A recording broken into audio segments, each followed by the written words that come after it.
आज के इस वीडियो में हम बात करने वाले हैं माइक्रोसॉफ्ट के बारे में। माइक्रोसॉफ्ट ऑपरेटिंग सिस्टम के मार्केट के अंदर 90% शेयर को होल्ड करता है और बाकी 10% कंपनियां हैं, एप्पल, फ्लोरिडा हो गया या फिर हमारा लिनक्स हो गया और अलग अलग कंपनियां हैं जो ऑपरेटिंग सिस्टम्स बनाती है। बट उनका मार्केट शेयर 10% के अंदर आता है। एप्पल का 4.5% का है, बाकी कंपनियों का अलग अलग परसेंट है, 2%, 3%, 1% इस हिसाब से, और 90% है अकेले माइक्रोसॉफ्ट का।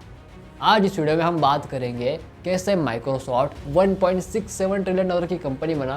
लास्ट ईयर कंपनी ने 200 बिलियन डॉलर का रेवेन्यू जनरेट किया था।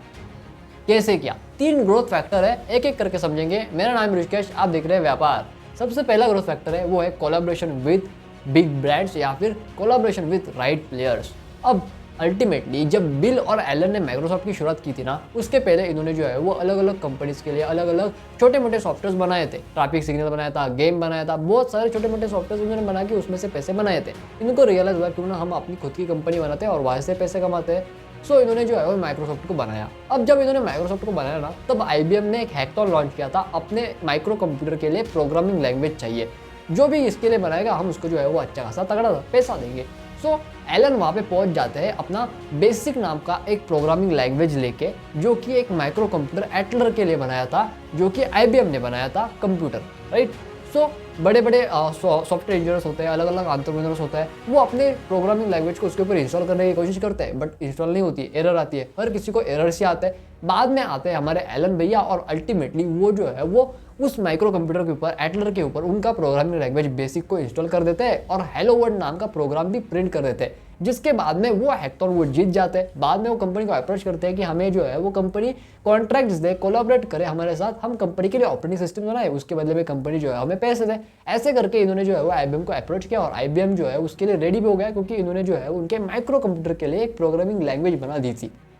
अब जब इनको वहाँ से पैसे मिलना स्टार्ट हुआ ना, तो इन्होंने रियलाइज़ किया कि यार एक्चुअल में प्रॉब्लम जो है ना वो काफ़ी ज़्यादा अलग अलग है। कंप्यूटर का मार्केट है ना वो काफ़ी ज़्यादा कम है, एक्चुअल में वो बढ़ ही नहीं रहा है। आखिर वो बढ़ क्यों नहीं रहा है? सेकेंड ग्रोथ फैक्टर है प्रॉब्लम रीडिफिनेशन। अब एक्चुअल में प्रॉब्लम रीडिफिनेशन होता क्या है? बेसिकली एक कंप्यूटर कंपनीज के अंदर या फिर IT कंपनीज के अंदर एक प्लान अप्रोच होता है, जिसके अंदर सॉफ्टवेयर इंजीनियर्स, टीम लीडर्स ये डिसाइड करते हैं कि भैया जो प्रॉब्लम A हमें दिख रहा है ना, वो एक्चुअल में प्रॉब्लम A ही है या फिर वो एक सिर्फ रूट कॉज है, एक्चुअल प्रॉब्लम तो B है, जिसके वजह से अल्टीमेटली प्रॉब्लम A ऑक्योर हो रहा है।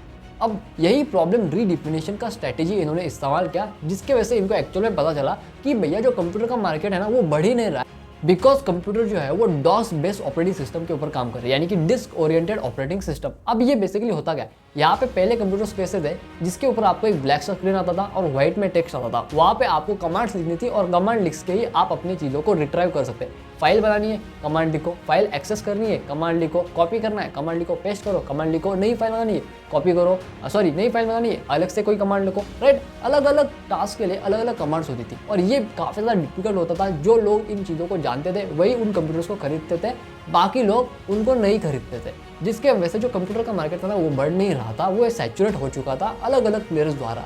सो यहाँ पे आप समय आता है अल्टीमेटली ग्राफिकल यूजर इंटरफेस का। सबसे बढ़िया कंप्यूटर के साथ सबसे बढ़िया ग्राफिकल यूजर इंटरफेस सॉफ्टवेयर जो है वो एप्पल लेके आता है मैकिंटोश के नाम से।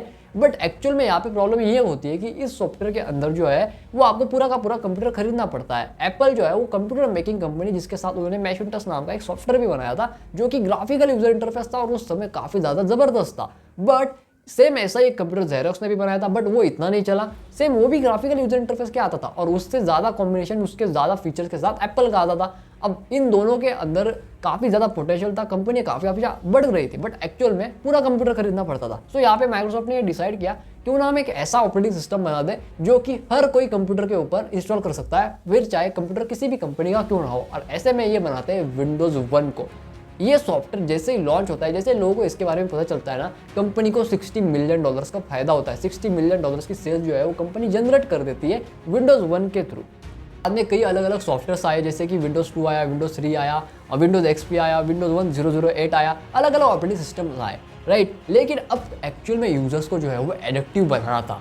तीसरा ग्रोथ फैक्टर है addiction to the operating system. अब अल्टीमेटली विंडोज़ के बहुत ज़्यादा सॉफ्टवेयर या फिर बहुत ज़्यादा ऑपरेटिंग सिस्टम्स ऐसे हैं जो कि पायरेटेड है। ऑलमोस्ट 70% से भी ज़्यादा ऑपरेटिंग सिस्टम्स पायरेटेड है, विंडोज चाहे तो या फिर माइक्रोसॉफ्ट चाहे तो वो उन विंडोज सारे पैरेटेड विंडोज को जो है वो एक साथ में एक झटके में बंद कर सकता है, बट एक्चुअल में करता नहीं है। क्यों? क्योंकि वो चाहता है कि यूजर्स को जो है वो एडिक्शन लगे। जब यूजर्स को एडिक्शन लगेगा ना तो वो अल्टीमेटली विंडोज का ही फेवर में आएंगे, विंडोज के ही प्रोडक्ट लेंगे, विंडोज का ही फ्यूचर में कंप्यूटर लेंगे।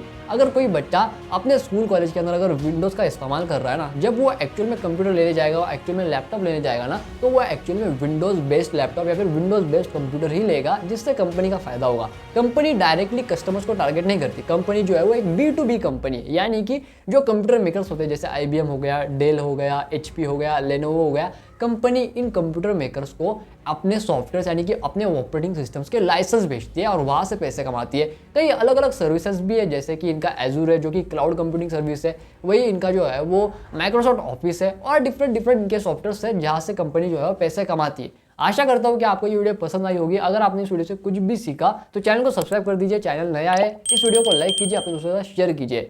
मैं मिलता हूँ आपसे नेक्स्ट वीडियो में, तब तक के लिए जय हिंद, वंदे मातरम।